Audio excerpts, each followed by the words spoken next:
श्रोतेहो नमस्कार.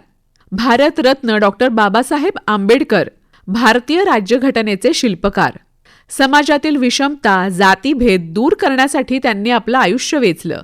अज्ञानाचा अंधार नष्ट करून सर्वसामान्यांच्या जीवनात शिक्षणाच्या माध्यमातून प्रकाशाचे किरण यावेत यासाठी त्यांनी प्रचंड कष्ट केले.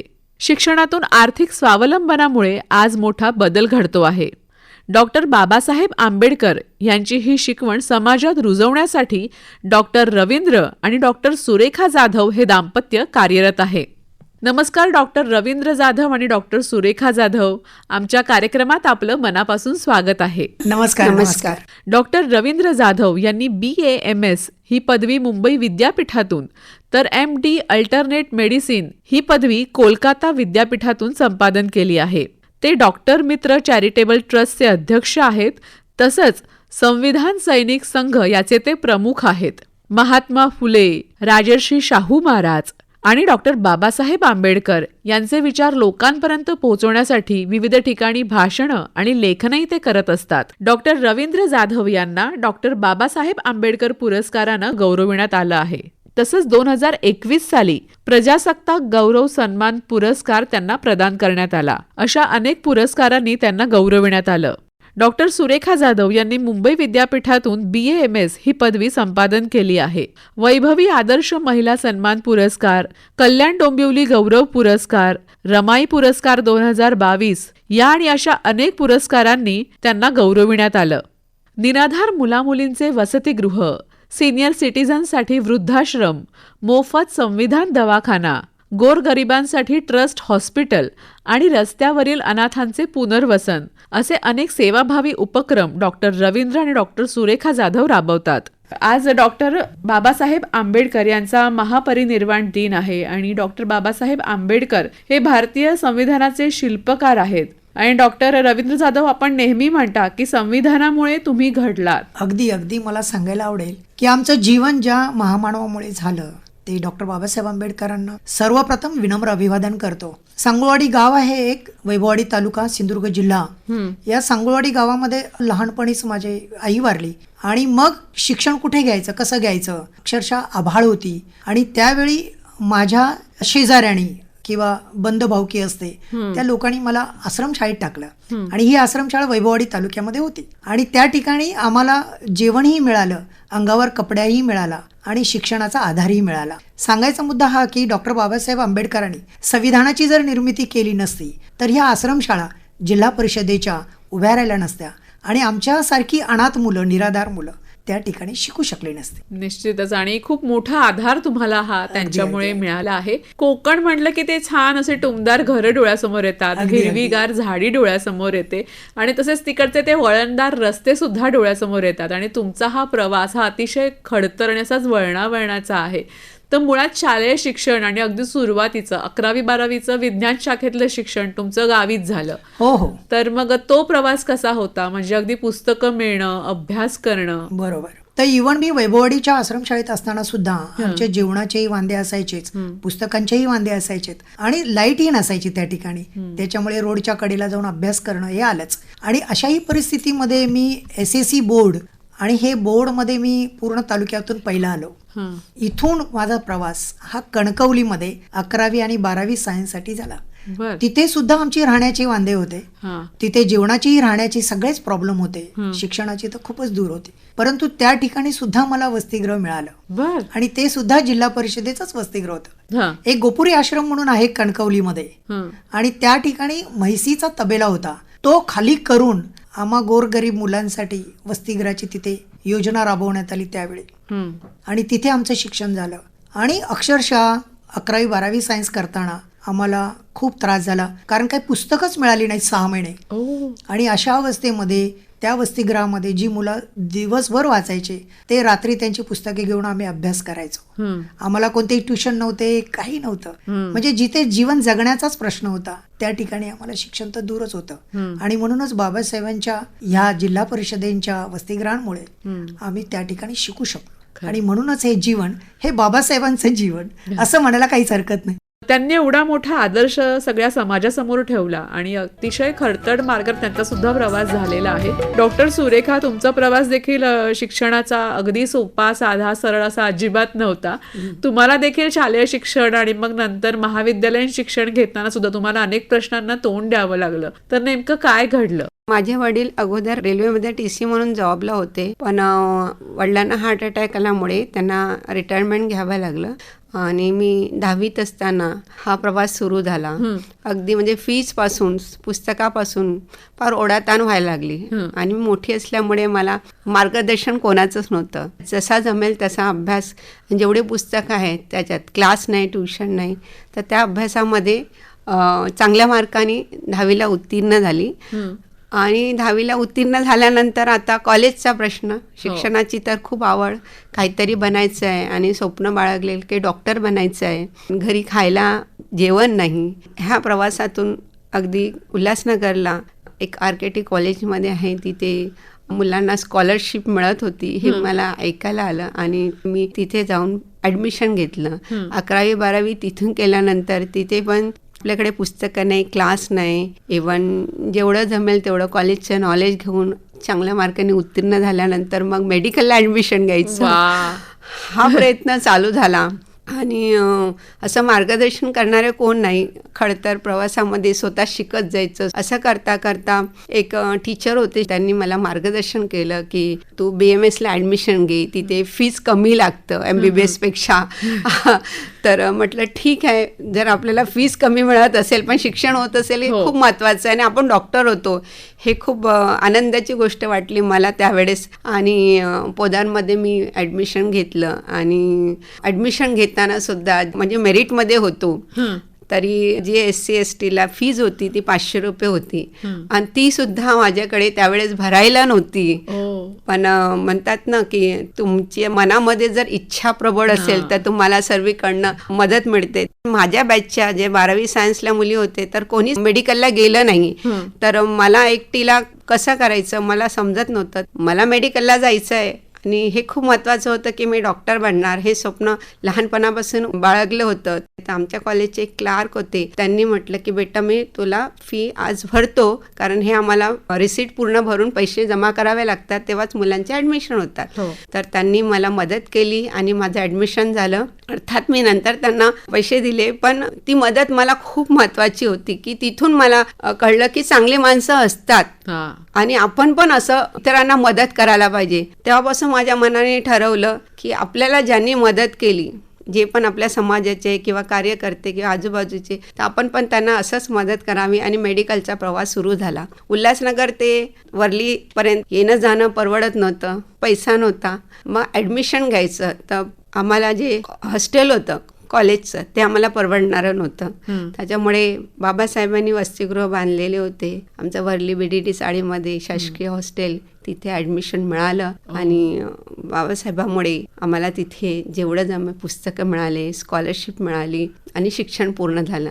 शिक्षण चालू असताना डॉक्टर रवींद्र जाधव मला मिळाले आणि त्यांचे विचार, त्यांचा अभ्यासाची आवड आणि त्यांचं सामाजिक कार्य बघून मी प्रभावित झाले आणि त्यांच्याशी जॉईंट झाली. आम्ही 6 डिसेंबरला बाबासाहेबांच्या दादर चौपाटी इथे नेहमी जे पण आमचे कॉलेज स्टुडंट्स होते ते कॅम्प लावायचे. मोठ्या मोठ्या आम्ही कंपनींमध्ये जाऊन मेडिसिन गोळा करायचं आणि 5 ते 6 2 दिवस आम्ही तिथे प्रत्येक वर्षी जोपर्यंत कॉलेज जीवन होतं आमच्याकडनं जे होत होतं ते आम्ही करत होतो. आणि दोघांनी त्या मेडिकल कॅम्पमधून अनेक गोरगरिबांना फायदा करून दिला, मेडिसिन दिले आणि अशातच आमची ओळख झाली आणि डॉक्टर आणि मी पुढे जाऊन विवाहबद्ध झालो. वा, खरंच खूप छान वाटलं हे ऐकून. आणि तुमच्या दोघांमध्ये सामाजिक कार्याची जी आवड आहे किंवा सामाजिक कार्य करावं ही जी जाणीव आहे ही खूप आधीपासूनच रुजलेली होती, कारण तुमचं लहानपण ही तसंच खडतर मार्गाने खरं तर गेलं होतं.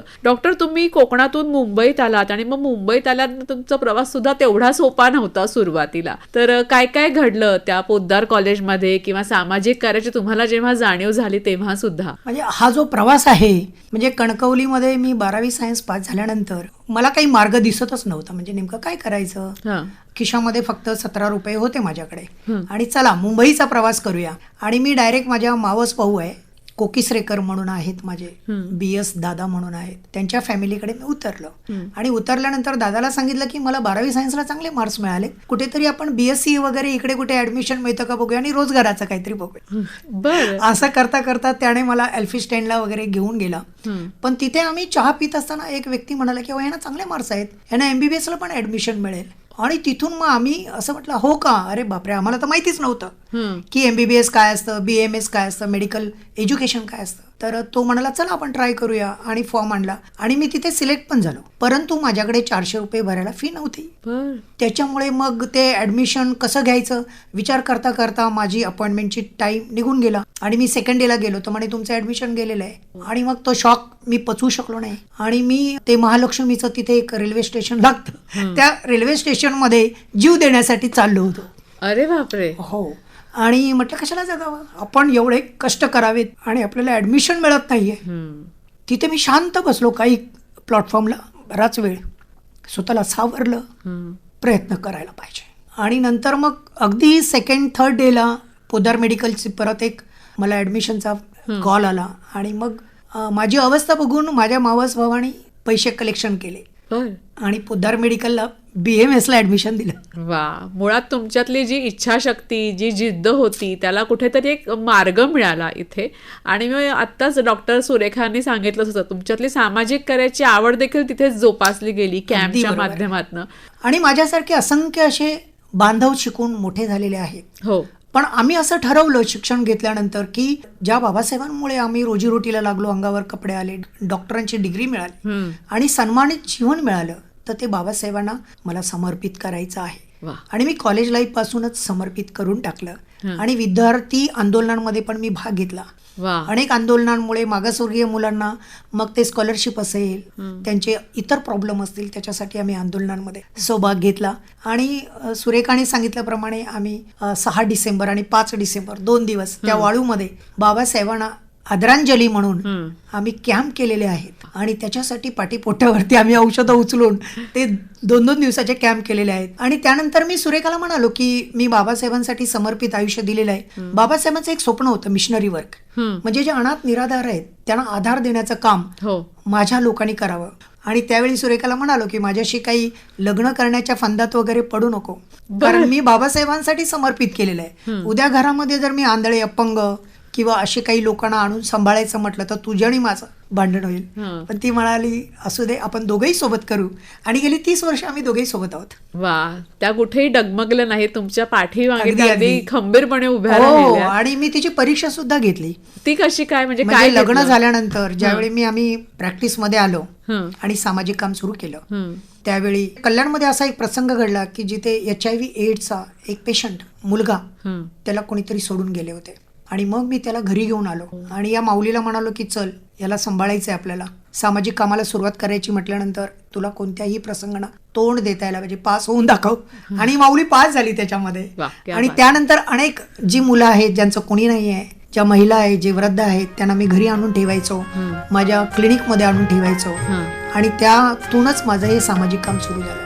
कॉलेजमध्ये असताना सामाजिक कार्याची आवड तुम्ही जोपासली, पुढे जाऊन तुम्ही त्याला एक मोठा आकार दिला, ते म्हणजे डॉक्टर मित्र चॅरिटेबल ट्रस्टची स्थापना झाली. आणि या माध्यमातून विविध सामाजिक कार्य सुद्धा सुरू झालं. म्हणजे ट्रस्ट हॉस्पिटल आहे, ओल्ड एज होम आहे, वसतिगृह आहे, किंवा रस्त्यावरील अनाथ मुलांचं पुनर्वसन आहे. तर हे सगळे एक एक टप्पे तुम्ही कसे पार करत गेलात आणि कसे ठरवलं तुम्ही की आता हे आपल्याला करायचंच आहे? बरोबर. कसं झालं की लहानपणी आई वडिलांचं प्रेम नाही मिळालं. म्हणजे मी मेडिकलच्या फायनलला असताना वडील हार्ट अटॅकने वारले. ते अत्यंत बेरोजगारीमध्येच असल्यामुळे त्यांचा काही मला सपोर्ट झाला नाही. आणि मला अक्षरशः क्लासेस वगैरे घेऊन माझं शिक्षण सुद्धा हळूहळू पूर्ण करावं लागलं. आणि असं करत असताना ज्यावेळी मी प्रॅक्टिसमध्ये आलो, 4 पैसे मला मिळायला लागले, त्यावेळी मी ते पैसा गोरगरिबांवरती खर्च करायला लागलो. आणि मला ते म्हणजे राहवतच नव्हतं. एखादा गरीब दिसला किंवा काही प्रॉब्लेम दिसला तर मी माझी पर्वा न करता त्यांना मदत करायला धावायचो. आणि मग त्याच्यातून मला असं वाटलं की आई वडिलांचं जरी प्रेम नाही मिळालं तरी असे काही आई वडील आहेत की ज्यांना मुलांचं प्रेम नाही, त्या ठिकाणी मी मुलगा होऊन त्यांची सेवा करू शकतो. किंवा ज्यांची मुलं आहेत ते आपल्या आई वडिलांना सांभाळत नाहीत, त्यांचा मुलगा म्हणून मी सांभाळ करू शकतो. आणि असं करता करता आज 80 आई बाबा आमच्याकडे आहेत आई आणि गं. त्याच्यातले 60 आई बाबा ज्यांचं कोणी नाही, ज्यांना रस्त्यावर फेकलं गेलं, अशा लोकांचं मी आणून संगोपन करत आहे. तर मग या ट्रस्ट हॉस्पिटल आणि ओल्ड एज होममध्ये अनेक असे तुम्ही म्हणाल असे जवळपास 60 जण आहेत. तर मग ह्या सगळ्यांचा एकत्रितपणे सांभाळ करणं, त्याची हो. शुश्रूषा करणं, तसंच त्यांना काय हवंय नकोय ते बघणं आणि आणि ही सगळी मंडळी तुमच्याशी कशी जोडली गेलीत? हे असेच जोडले गेले. कोणाचा कॉल आला, आताच एक उदाहरण देतो की ठाण्यावरून एक कॉल आला. ती माऊली 8 दिवसापासून बेहोश अवस्थेत पडलेली आहे घरामध्ये. एक शेजारणीचा फोन आला की साहेब तुमचं गुगलला नाव ऐकलं, प्लीज जरा तिला हेल्प करा. मग मी पाठीपुढचा विचार करत नाही, ॲम्ब्युलन्स घेऊन जातो आणि त्यांना पिकअप केलं, घेऊन आलो मी त्यांना. आणि आल्यानंतर तिला ट्रीटमेंट दिली माझ्याच खर्चाने सगळं. बरं. पहिलं बोलतं केलं तिला हां. आणि तिच्या चेहऱ्यावरचा आनंदाश्रू बघून मला खूप आनंद झाला वा. की मी माझ्या आईची त्यावेळी सेवा करू शकलो नाही, पण हे आईचं रूप इथे पण आहे. हम्म. आणि त्यानंतर तिची स्टोरी कळली की तिच्या बहिणीने तिची प्रॉपर्टी हडप केली आणि तिला एकाच छोट्याशा चाळीच्या रूममध्ये आणून ठेवलं आणि ती एका नी जॉईंटने ऑपरेटेड होती आणि तिला चालता येत नव्हतं. तुम्ही म्हणे आले नसता तर मी गेले असते. तर ही माणुसकी मला जपायची आहे आणि त्यांच्या चेहऱ्यावरचं जे हसू आहे, आनंदाश्रू आहे, ते मला पाहायचे आहेत आणि हे माझं सॅटिस्फॅक्शन असतं आणि ते एक प्रकारचं तुम्ही म्हणू शकता व्यसन आहे. खरंय. आणि ह्याच्यात तुम्हाला साथ लाभते ते म्हणजे डॉक्टर सुरेखा यस यांची. तिच्या सोबतीशिवाय ते कठीण खरंय. होतं. म्हणजे आजही आमच्या घरामध्ये अनाथ मुलं आहेत, महिला आहेत, वृद्ध आहेत, तर ती कोणत्याही पद्धतीची कारकूर करत नाही. कारण तिला एक मी सांगितलेलं आहे की हे आपलं जीवन समर्पित बाबासाहेबांच्या मिशनरी कार्याला आहे. तर आपण जर त्यांचा आदर्श जपायचा असेल, बाबासाहेब काय होते हे दाखवून द्यायचं असेल, तर आपल्याला समर्पित आयुष्य काढावं लागेल आणि ते गरजेचं आहे. निश्चितच. डॉक्टर सुरेखा, जेव्हा तुमच्याकडे असे पेशंट येतात किंवा अशी मंडळी येतात तेव्हा तुम्ही त्यांना कसं ट्रीटमेंट देता? आमच्याकडे कोणतीही आई आणि बाबा ॲडमिशनला येतात हं. तेव्हा आम्ही त्यांची माहिती घेतो. म्हणजे त्यांचे रिलेटिव्ह कोण आहेत, त्यांना सांभाळणारे कोण आहेत, कोणी आहेत की नाही. कारण आमच्याकडे दोन्ही पद्धतीचे येतात. अनाथ पण येतात आणि ज्यांची फॅमिली आहे ते पण येतात. अर्थातच ज्यांची फॅमिली आहे त्यांच्याकडनं आम्ही सेवा शुल्क घेतो. हो. कारण ते आवश्यक आहे. हो. कारण त्याच्याशिवाय आपल्याला पुढे समाजामध्ये जाता येत नाही. आणि जे अनाथ आहेत अशा लोकांची माहिती घेतो. खरंच ते अनाथ आहे, मग त्यांना आम्ही आमच्या हॉस्पिटलमध्ये घेऊन येतो. त्यांची ट्रीटमेंट जी पण संगोपन असेल ते करतो. शेवटच्या क्षणापर्यंत जी ट्रीटमेंट आणि जी माणुसकीची त्यांना हाक पाहिजे किंवा जी सहानुभूती, प्रेम पाहिजे ते त्यांना देतो आणि त्यांना एक जीवन देतो की जे ते गमावून बसले आहेत ते जीवन देतो. आणि शेवटच्या टप्प्यात जेव्हा ते मृत्यू पावतात तेव्हा त्यांच्यावर त्याच पद्धतीचे जसं त्यांचा धर्म किंवा त्यांचे जे संस्कार आहेत त्या पद्धतीने त्यांना आम्ही अग्निसंस्कार सुद्धा देतो. खरंच खूप मोठी गोष्ट आहे ही. जवळपास 70 लोकांचे अग्निसंस्कार आम्ही केलेले आहेत. बर. 12 वर्ष कामाची आम्ही कोणालाच कळायला दिलं नाही. पण कोरोना काळानंतर आमची एवढी अवस्था वाईट झाली की आम्हाला लोकांना मदतीचे हात द्या रे बाबा हो. अशी हाक मारावी लागली. आणि ही सेवा करताना काही खरंच अनाथ आहेत आणि काही खरंच खोटेपणा करून येणारे आहेत असेही आढळले आहेत. आणि खरंच आई वडिलांचं सगळी प्रॉपर्टी पैसा हडप करून आई वडिलांना सोडणारे सुद्धा लोक आहेत आणि आई वडिलांवरती जीवापाड प्रेम करून स्वतःचं आयुष्य उद्ध्वस्त करणारे सुद्धा मुलं आहेत. अशा सगळ्यांना आरोग्याची सुविधा मिळावी. आरोग्य हे वृद्धकाळामधलं खूप मोठं गोष्ट आहे की जी मिळत नाही लोकांना. तर ती आम्ही अत्यंत कमी दरामध्ये सुद्धा उपलब्ध करून ठेवलेले आहे. म्हणजे आता आमच्याकडे 80 पैकी 60 निराधार आहेत, पण 20 आहेत ते आम्हाला पेमेंट देऊन जातात. बर. आणि आम्हाला कोणतंही गव्हर्नमेंटचं अनुदान नाहीये आणि आमच्याकडे देणगीदार सुद्धा नाहीयेत. तर आम्ही जे काही कमाई करतो त्याच्यातूनच आम्ही ती व्यवस्था केली. पण खर तर ही खूप मोठी तारेवरची कसरत आहे की ह्या सगळ्यांना एकीकडे सांभाळायचं. एवढा मोठा हा कुटुंबाचा गोतावळा आहे असं मी म्हणेन. एकीकडे ही वृद्ध मंडळी आहेत आणि एकीकडे अगदी दुसरं टोक म्हणजे लहान मुलं आहेत आणि दोघांनाही सारखंच सांभाळावं लागतं खरं तर. पण मग या लहान मुलांची तुम्ही देखरेख कशी करता? ही तुमच्याशी कशी जोडली गेली लहान मुलं? ही जी मुलं असतात ती सिंगल पॅरेंटची असतात बऱ्यापैकी हं. किंवा त्यांचे काका किंवा मामा दूरचे लोक ते घेऊन येतात की साहेब तुमच्याविषयी ऐकलेला आहे, ठेवता का? तर मी सुरेखाला म्हणतो की आपण ठेवून देऊया. ते शिक्षण झाल्यानंतर त्यांची हॉस्टेलची पुढची प्रोसिजर करायला गव्हर्नमेंट हॉस्टेल आहेत, आपण त्यांना प्रायमरी एज्युकेशन सेटल करण्याचा प्रयत्न करूया. अशा पद्धतीचं काम करून आम्ही त्यांना सेटल करतो आणि त्यांना आई बाबांचं प्रेम देतो. आता आमची मुलं अशी आहेत की आम्ही अगदी गेलो ना तर ते काय म्हणतात आम्हाला, गुड मॉर्निंग मम्मी पप्पा. अगं बाई, किती गोड. तर ते जे प्रेम आहे ना ते अफलातून आहे. म्हणजे ते असं मिळवता येणार नाही आणि हे पैशातून नाही मिळत, तो झरा पाहिजे ममतेचा.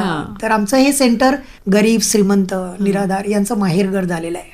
बर बर. आणि म्हणून आमच्या कल्याणला माणुसकीचं घर, माणुसकीचं शहर म्हणून ओळखतात. हे सगळे अनुभव तुम्ही एका कथा संग्रहामध्ये शब्दबद्ध सुद्धा केलेले आहेत आणि ही कथा वाचताना ते चित्र डोळ्यासमोर उभं राहतं. हा इतका जवळपास 10 ते 12 वर्षांचा अनुभव आहे. हे कधी ठरवलं की आता पण हे सगळं कथेच्या स्वरूपात किंवा शब्दबद्ध करून लोकांसमोर आणावं? कोकण भूषण म्हणजे ज्याला आपण अपरांत भूषण म्हणतो, हा पुरस्कार मला जाहीर झाला. कोकणातल्या साहित्यिकाने मला एक पुरस्कार जाहीर केला आणि तो कणकवलीमध्येच होता. मूळ गावी. हो, मूळ गावी.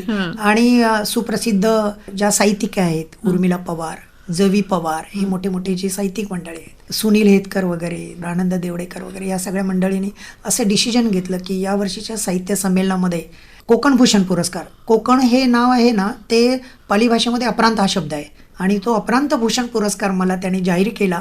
आणि त्यावेळी मला असं वाटलं की एवढ्या मोठ्या साहित्यिक लोकांच्या मध्ये मला बसायला वाव मिळतोय, पुरस्कार मिळतो, तर माझे अनुभव असलेलं एखादं पुस्तक का प्रकाशित करू नये. आणि त्याच्यातूनच अंधारातील काजवे, आम्ही दोघंही अंधारातले काजवे आहेत, टिमटिमत आहोत. आणि जर त्याला बुस्टिंग मिळाली तर खूप मोठं कार्य आम्ही करण्याची हिंमत ठेवतो. मी तर म्हणेन फक्त टिमटिमत नाही आहात, तर तुमच्यामुळे इतरांच्या आयुष्यामध्ये आता प्रकाश निर्माण झालेला आहे. ती एक प्रकाश ज्योत आहात तुम्ही दोघही जण खरं तर.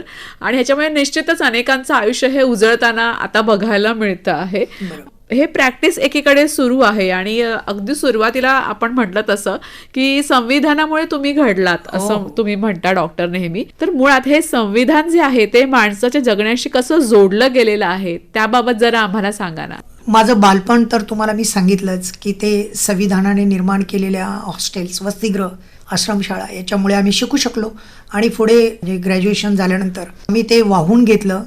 पण सेवेचं काम करताना आमच्या हे लक्षात आलं की मला सेवा का करावी लागते आहे. संविधानामुळे आम्हाला जीवनाचा मार्ग मिळाला, शिक्षण मिळालं, आम्हाला रोजगार मिळाला, सन्मान मिळाला. पण सेवा करताना माझ्या हे लक्षात आलं की एवढं आपण आयुष्य घालवत आहोत सेवेमध्ये, तर का करावं लागलं. बाबासाहेबांना सुद्धा जाती व्यवस्था नष्ट करण्यासाठी सगळं आयुष्य समर्पित करावं लागलं. आणि त्याने एवढं महान संविधान दिल्यानंतर सुद्धा डॉक्टर रवींद्र जाधव बाबासाहेबांच्या या लेकराला आपलं सुद्धा आयुष्य सुखाने जगता येत नाहीये, त्याला सुद्धा समर्पित आयुष्य गोरगरीब निराधारांसाठी काढावं लागलं. तर मग हे वाचन करताना माझ्या लक्षात आलं की संविधान ह्याच्या मुळाशी आहे. ते हक्क आणि अधिकार गोरगरिबांना मिळत नसल्यामुळे माझ्यासारख्या सुद्धा एज्युकेटेड लोकांना आपलं समर्पित आयुष्य या परत यांच्या उत्थानासाठी करावं लागतंय. आणि म्हणूनच संविधानाचा मी अभ्यास करायला सुरुवात केली. आणि मग संविधान सैनिक या संघाची स्थापना केली. संविधानाचे सैनिक निर्माण व्हायला पाहिजेत. घरोघरी दारोदारी जाऊन आपण प्रचार प्रसार करायला पाहिजे. वेगवेगळ्या संस्थांमध्ये, पक्ष कार्यालयांमध्ये, शाळांमध्ये, कॉलेजेसमध्ये जाऊन प्रबोधनाचं कार्य करायला पाहिजे की जे आम्ही करतो आहोत. आणि त्याच माध्यमातून आज संविधान सैनिक महाराष्ट्रामध्ये 50,000च्या वर निर्माण झालेले आहेत. वा. संविधान असं म्हटलं की तो शब्द सगळ्यांनाच खरंच खूप जड वाटतं.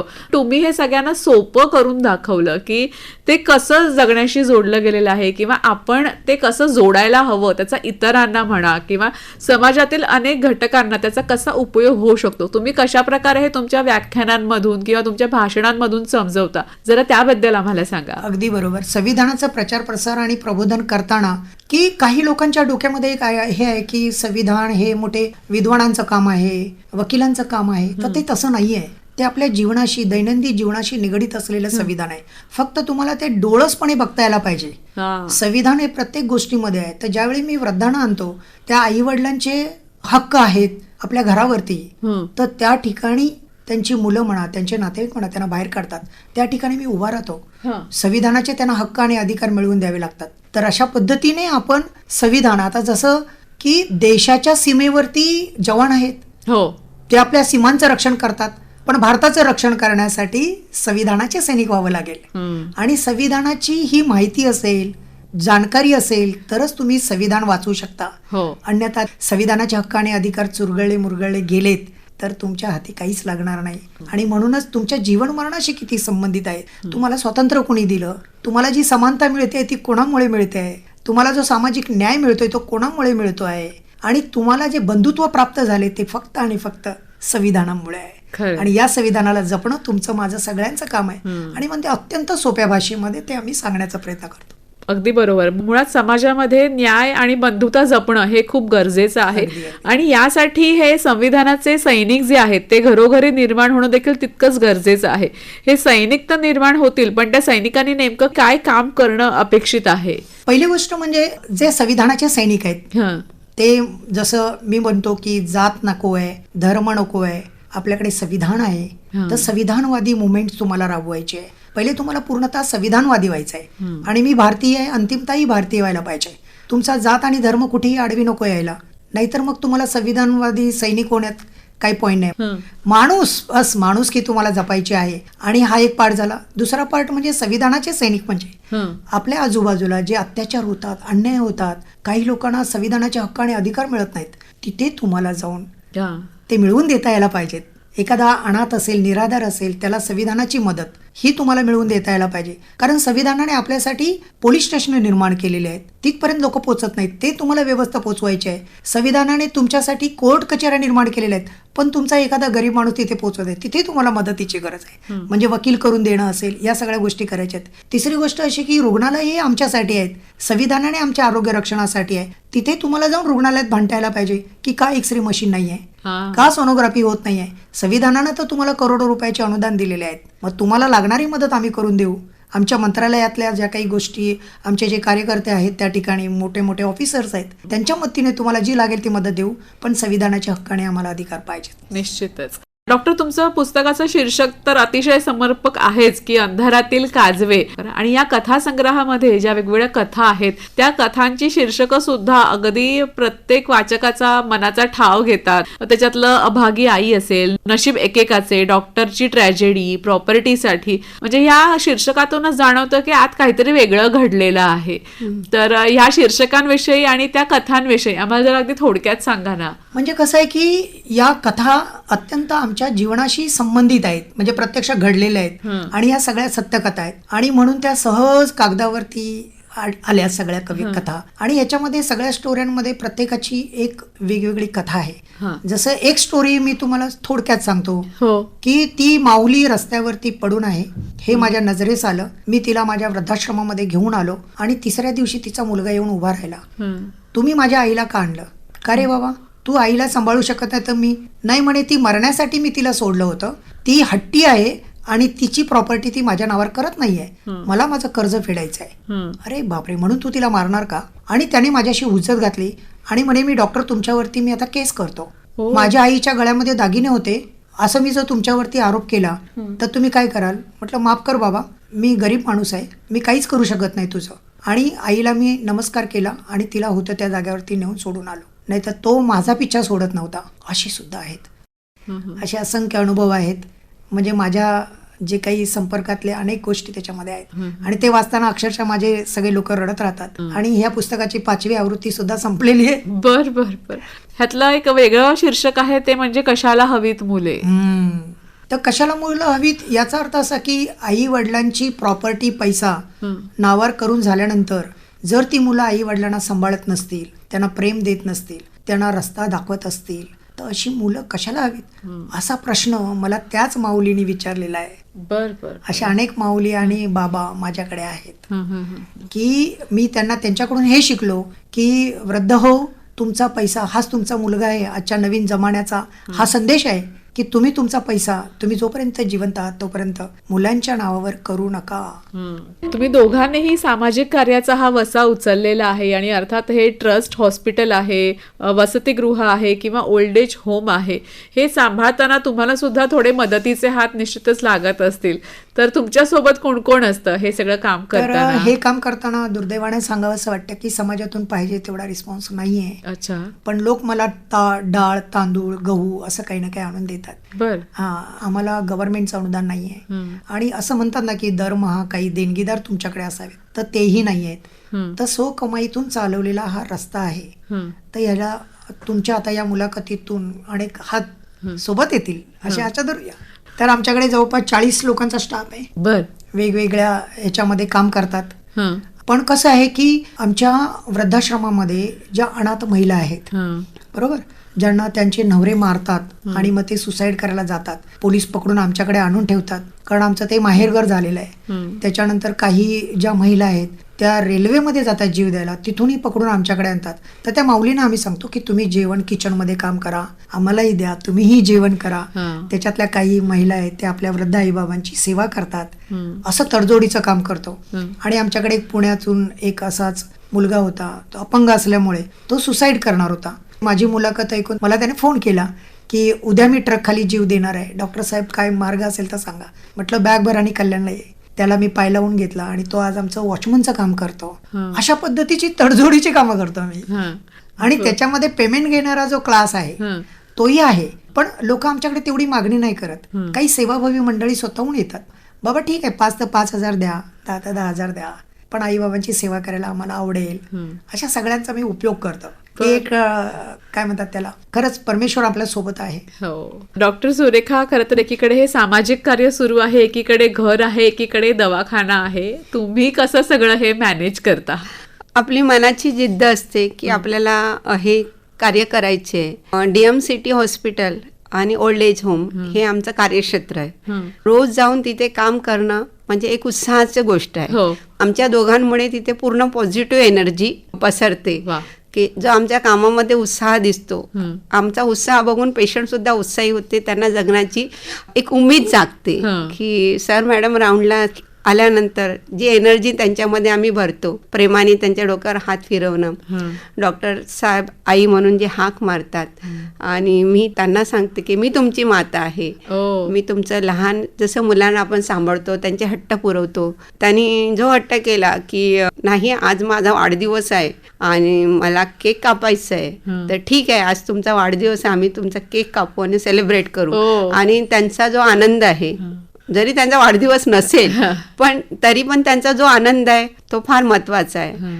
बरेचसे असे पेशंट्स आहे आमच्याकडे निराश, म्हणजे अगदी मृत्यूला कवटाळणारे पण वृद्ध येतात की नको हे जीवन. त्यांना असं वाटतं वृद्धाश्रम म्हणजे खूप भयंकर असतं, म्हणजे मुलं सोडून देतात, मग आपण तिथे एकटंसं एका कोपऱ्यात पडलेलं असतं, असं त्यांच्या मनामध्ये आशा असतं. सुरुवातीला ते खूप निगेटिव्ह आणि नाराज असतात, पण जसं जसं आमचं वातावरण, आमच्या दोघांचं जे त्यांच्याशी कम्युनिकेशन्स आणि आमचा स्टाफ हे त्यांचा जर सांभाळ करतात तर हळूहळू ते आपलेसे कुटुंबासारखे होतात आणि अगदी बरे होतात. म्हणजे आमचं फक्त DMCT वृद्धाश्रम नाही, तर एक हॉस्पिटल सुद्धा आहे. आमचं 3 बेडचा ICU आहे, त्याच्यातून आम्ही त्याच्या इमर्जन्सी पेशंट्सला हँडल करतो, त्यांना मृत्यूतून बाहेर काढतो आणि मग त्यांना जगण्याची उमेद येते. आणि अगदी बरे झाले तरी ते घरी जाऊन परत येतात, कारण त्यांना असं वाटतं की हे आमचं कुटुंब आहे आणि ह्या कुटुंबात ते मिक्स होतात. आणि आमचा स्टाफ जो आहे तो अगदी सेवाच्या याच्यानेच करतो. खूपच असं म्हणावं लागेल. दोघांनी हे जेव्हा सुरू केलं तेव्हा आम्ही बघितलं रोजगार हा मोठा प्रश्न आहे. म्हणजे एक सीट नोकरीची असेल तर 10 लोक येतात. मग आम्ही दोघांनी ठरवलं की आपण काहीतरी मुलींसाठी करायला पाहिजे, तर आम्ही नर्सिंग इन्स्टिट्यूट स्थापन केली. आम्ही सावित्रीबाई ज्योतिबा फुले ह्या दोघांचं अनुकरण करतो आणि त्याच पद्धतीने शिक्षणाचं महत्त्व मुलींना समजावं म्हणून आम्ही नर्सिंग इन्स्टिट्यूट चालू केली. डॉक्टर मित्र पॅरामेडिकल कॉलेज सुरू केलं. त्याच्याद्वारे आजपर्यंत आम्ही 10,000 मुलींना शिक्षण दिलं, त्यांना त्यांच्या पायावर उभं केलं आणि मोठ्या मोठ्या हॉस्पिटलमध्ये त्या जॉबला आहेत आणि काही तर गव्हर्नमेंट जॉब सुद्धा, कारण ते यशवंतराव चव्हाण मुक्त विद्यापीठाचं युनिव्हर्सिटी होती, त्यांची वयाची अट नसल्यामुळे बऱ्याचशा महिला सुद्धा आमच्याकडे शिक्षण घेऊन गेलेल्या आहे. आणि त्याच्यातून आम्हाला परत एक मार्गदर्शन आम्हाला स्वतःलाच कळलं की असं जर प्लेसमेंट सुरू केलं तर अनेक स्त्रियांना, अनेक लोकांना जॉब मिळेल. तर त्याच्या आम्ही drmitra.com सेवा ही सुरू केली. त्याच्यातून patient.com सुरू केलं. कोरोनामध्ये आम्ही 300 लोकांना जॉब दिला मिळून. बरं. या ओल्ड एज होम मधलं जे वातावरण आहे ते अतिशय खेळकर आहे. तिथे काय काय उपक्रम चालतात, काय काय तुम्ही करता तिथे? म्हणजे आम्ही सध्या तर टेलिव्हिजन आहे आमच्याकडे, पण आम्ही बघितलं की काही आईला आवडतं, काही बाबांना आवडत नाही. तिथे आपण तरी पण आम्ही तो प्रयत्न केला. त्याच्यानंतर पेशंट्सला बाहेरचे लोक जास्त व्हीलचेअरवरून आम्ही बाहेर बसवतो. आमच्याकडे बाहेर वातावरण मोकळं आहे, अगदी आम्ही ग्राउंड फ्लोअरला आहो, बाहेर बराचसा मोकळा जागा आहे. विशेष म्हणजे सण साजरे करायला अनेक संस्था येतात आमच्याकडे. म्हणजे आता दिवाळी असू दे, दसरा असू दे, रक्षाबंधन, अनेक कॉलेजचे मुलं, शाळेचे विद्यार्थी हे आमच्या आश्रमाला भेट देतात आणि ते सगळे सण सेलिब्रेट करतात. त्याच्यामुळे वातावरण नेहमीच फुललेलंच असतं. फुललेलं असतं. त्यात मुलांचं जे जबाबदारी आहे, हा. तर माझा मुलगा एक MBBS करतो आहे. हा. खूप प्राऊडची गोष्ट आहे आम्हाला. म्हणजे जे आम्ही करू शकलो नाही हा. तो ते आता स्वप्न पूर्ण ते आमचं करतो. स्वप्न पूर्ण झालेलं आहे. तो आता रशियामध्ये 3rd इयरला आहे. अरे वा. बाकी आमची ही जी 60 मुलं आहेत हा. की जी आमची मुलंच आहेत, हो. ते शाळेमध्ये काही नाव असू दे हा. ते आम्हाला नाही सांगायचं. हं, हं, हं. राहुल रवींद्र जाधवच बोलायचं. बर. ही मुलं शाळेत जातात हा. आणि आमचं बेसिक कन्सेप्ट हे आहे की आमच्या दोघांनंतर हा. पुढची जनरेशन सुद्धा हे मिशनरी वर्क चालवायला पाहिजे. हो. आम्ही मिशन म्हणून करतोय. हं. आणि आमच्या सोबत आता आमची मुलं आहेत जे आमच्या सोबत राहतात 24 तास. हा. त्यामुळे सगळ्या बारीक गोष्टी ते शिकून घेतात हा. आणि आम्हाला काही वेगळं ट्रेनिंग देण्याची गरज नाही पडत. हं. पण मग ही मुलं आपण तुमच्या कार्यात सुद्धा सहभागी हो होतात. अगदी अगदी आनंदाने. बर बर. हा, आणि ते वातावरण सुद्धा असं हसतं खेळतं ठेवलेलं आहे. आणि ही सगळी मुलं आता किती वयाची आहेत? हे कोणकोणत्या सगळे 7वी इयत्तेत? 8वी पर्यंतची आहेत. अच्छा. आणि मग त्यांचं पुढचं शिक्षण, मग त्याचं काय प्लॅनिंग? पुढचं म्हणजे आपल्याकडे जॉब ऑपॉर्च्युनिटी खूप मोठी आहे हा. आणि त्यांच्या आवडीनिवडीनुसार आम्ही त्यांना शिक्षण देणार. म्हणजे त्यांना कोणतं व्यावसायिक शिक्षण असेल ते देणार. हं. कारण आता आमचं जे हॉस्पिटल आहे की जे आम्ही कर्जावर घेतलेलं आहे ते पूर्णतः सामाजिक उपक्रमाला वाहून दिलेलं आहे. ते जर मी रेंटवरती दिलं तर 3 लाख रुपये रेंट येईल. हं. पण आम्ही ते ट्रस्टला फ्री ऑफ कॉस्ट दिलेलं आहे बरं. आणि त्याच्यामुळे आम्ही दोघेही सॅलरी घेत नाही हं, हं, हं. आणि रेंटही घेत नाही. म्हणून हे कार्य आहे आणि हे पुढे तसंच चालू राहावं हं. आणि ते मुलं तशी तयार व्हावीत की आम्ही जे काम केलेलं ते पुढे काही वर्ष त्यांनी चालवावं. खरं. मग त्याच्यासाठी अनाथ मुलांचं वसतिगृह, हा. ती मुलं घडावीत. कारण वृद्ध हे आई बाबा सेवेसाठी आहेत. खरं. बरोबर. पुढे हे चालवण्यासाठी आमच्यासारखी टीम तयार कधी करणार, हं. म्हणून आम्ही बी टीम तयार करत आहोत. हा जो तुमचा जो प्रवास आहे किंवा हे कुटुंबाचा विस्तारच चाललेला आहे, तर पुढे तुम्ही काय काय आता करायचं ठरवलेलं आहे? आम्ही पुढचं जे प्लॅन आहे ते 5 ते 10 एकर जागेमध्ये हं. असा मोठा प्रोजेक्ट आपल्याला उभा करायचा आहे. तुम्हाला माहिती असेल की जुन्या संस्कृतीमध्ये धर्मशाळा असायच्या. त्या धर्मशाळामध्ये जो कोणी अनाथ निराधार रस्त्यावर पडलेला आहे त्याला असं तो रस्त्यावर पडून मारायचा नाही, तो त्या आधाराने जगायचा. तर अशी व्यवस्था आपल्याला निर्माण करायची आहे की कुणीही रस्त्यावरती तडफडून मरू नये. त्यांनी बॅग भरावी आणि सरळ त्या सेंटरला यावं. अशा पद्धतीचं 10 एकर जागेवरती आपल्याला एक मोठी धर्मशाळा उभी करायची आहे, ज्याला आपण पुढे वृद्धाश्रम म्हणा, हॉस्पिटल म्हणा, वेगवेगळे वसतिगृह म्हणा, महिलाश्रम म्हणा, सगळं त्याच्यामध्ये इन्क्लुसिव्ह असेल. बर. असा मोठा प्रोजेक्ट आहे आपला की ते महाराष्ट्रातलं एकमेव असं सेंटर असेल की जे सगळ्यांचा आधार केंद्र होईल आणि ते मानवतेचं माहेरघर तयार होईल. वा, क्या बात आहे. डॉक्टरांनी सांगितलं की ज्या पद्धतीने आपल्याला एवढी जर जागा मिळाली तर आपण 70 नाही तर अनेक लोकांना आपण आधार देऊ शकतो, त्यांचे संगोपन करू शकतो. आणि लहान मुलांचं जे सांगितलं की ती राष्ट्राची संपत्ती आहे आणि त्या पद्धतीने आपण त्यांना सांभाळायला पाहिजे, त्यांना तयार करायला पाहिजे.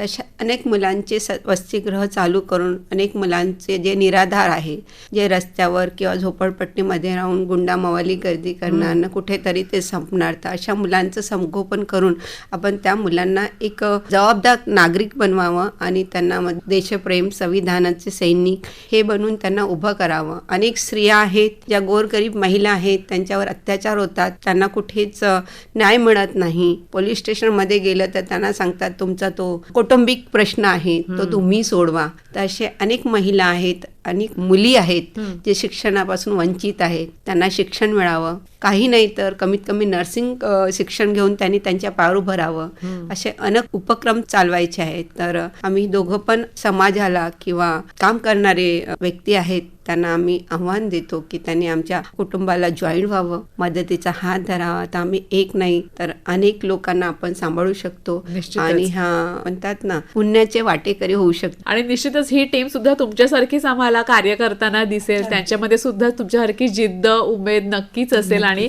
तुम्ही शीर्षक दिलेलं आहे पुस्तकाचं की अंधारातील काजवे. मी म्हणेन तुम्ही तर खरं तर एक ज्योत आता घेऊन फिरत आहात आणि हा प्रकाश सगळीकडे असाच पसरत राहील. डॉक्टर रवींद्र जाधव आणि डॉक्टर सुरेखा जाधव, आज आपण इथे आलात आणि तुमच्याशी गप्पा मारून खरंच खूप मजा आली. तुमच्या कार्याविषयी जाणून घ्यायला आम्हाला सगळ्यांना खूप आवडलं. खूप खूप धन्यवाद.